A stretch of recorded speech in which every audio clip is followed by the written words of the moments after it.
खुदावंद यीशु मसीह के नाम में आप सबकी खिदमत में इस्लाम और एक बार फिर मैं आपके सामने हाजिर हूँ खुदा के कलाम की बात करने के लिए। इन दिनों में जो हमारा टॉपिक है वो थोड़ा सेंसिटिव भी है और मैं किसी को भी उसमें हाईलाइट नहीं करना चाहता, ना किसी को हिट करना चाहते हैं। ज़ियारत मुक़द्दस मरियम और मसीही कलीसिया, ये टॉपिक है हमारा कि ज़ियारत मुक़द्दस मरियम और कलीसिया जो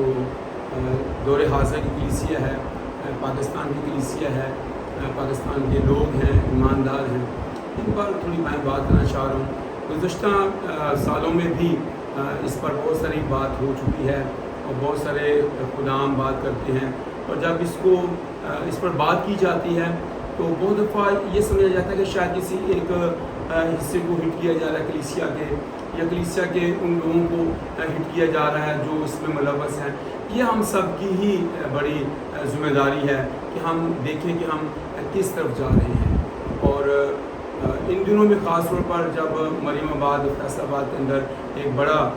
मेला किया जाता है और उसका नाम भी ये रखा जाता है, तो इन बातों को देखकर जब हम फिर अंजील को देखते हैं, खुदा के कलाम को देखते हैं, मसीह यीशु को देखते हैं, या मुक़द्दस मरियम की शख्सियत को देखते हैं, तो आज की कलीसिया उस तरह से मैच नहीं कर रही। अगर मुक़द्दस मरियम की शख्सियत पर ही हम गौर करें तो हमारे सामने लूका की अंजील के पहले बाब में ही हमें ये बात मिलती है कि जब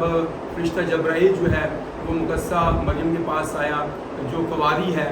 तो वहाँ पर आकर वहाँ पर उसकी जो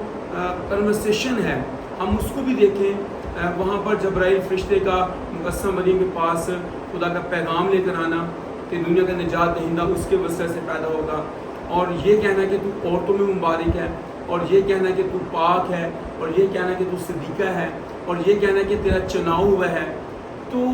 इन बातों को अगर हम अपनी ज़िंदगी में रख कर देखें कि अब हम क्या कर रहे हैं, हम मुक़द्दस मरियम की शख्सियत के साथ क्या कर रहे हैं, हम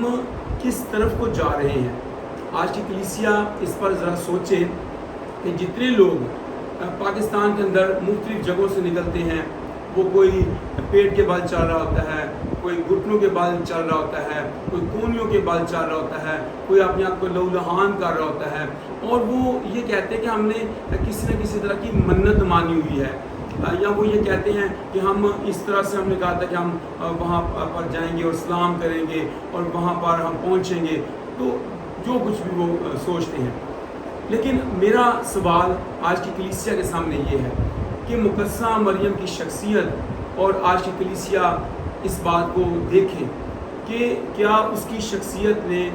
मेरी ज़िंदगी पर असरात क्या डाले हैं। क्या ये असर डाला है कि मैं कोहनी के बल जाऊंगी, नंगे पहुंच जाएंगे और वट एवर जो भी सोच रहे हैं। तो मुक़द्दस मरियम ने कहीं भी इस बात के लिए नहीं कहा था कि तुमने इस तरह से करना है। और अगर हम सिर्फ इस बात पर ही हम इकट्ठे हो रहे हैं कि चले मुक़द्दस मरियम की शख्सियत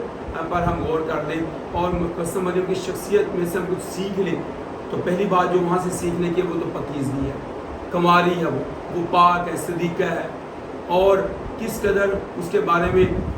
किताबों के अंदर आया हुआ है, कुरान मजीद के अंदर उसकी शख्सियत के बारे में लिखा है, पूरी बाइबल मुक़द्दस इस बात के बारे में भरी पड़ी है, और बहुत सारी और बुक्स जो राइटर्स ने लिखी हैं उसकी शख्सियत पर। और किसी की ज़रूरत नहीं है कि मुक़द्दस मरियम की पाकीज़गी उसके कंवारेपन पर, उसकी खुदा की बंदी होने पर, उसकी खुदा परस्त होने पर, उसकी खुदा के साथ उसका दिल खालिस होने पर कोई बात कर सके। तो अगर हम सिर्फ मुक़द्दस मरियम की शख्सियत ही को अपनी ज़िंदगी के अंदर लेना चाहते हैं, तो फिर कम से कम ये देखें कि उसकी शख्सियत के असरात मेरी ज़िंदगी में नंबर 1 पर तो पाकीज़गी के साथ होने चाहिए कि जैसी वो पाक थी, जैसी वो सिद्दीक़ा है, वैसा मैं भी पाक हो जाऊँ, वैसी मेरी शख्सियत भी हो, वैसी फर्माबरदारी मेरे अंदर भी हो, वैसी ताबेदारी मेरे अंदर भी हो। हम उसकी शख्सियत से सिर्फ ये सीख रहे हैं कोहनियों के बाल, घुटनों के बाल, लहूलुहान, और फिर वहाँ पर नशेबाजी करना, वहाँ जाकर नाच रंग करना। और मैं देखता हूँ कि हमारे मसीह बच्चे जो हैं वो इस बात को तो वहाँ जाकर फॉलो नहीं करते कि उसकी शख्सियत पर कोई बात उन्होंने सीखी वहाँ से, या पहले सीखी या बाद में सीखी। तो मेरी रिक्वेस्ट ये है کہ اس وقت میں کلیسیا کو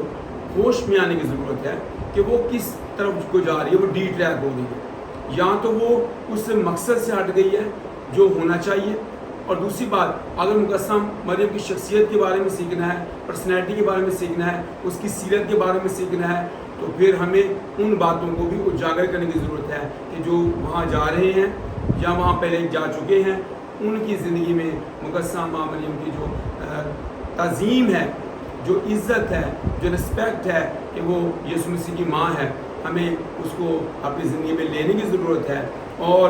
اس کے مطابق آگے اپنی زندگی کو بسر کرنے کی ضرورت ہے. خدا اس کام کو بسر سے میں بڑھتا بخشے. آمین.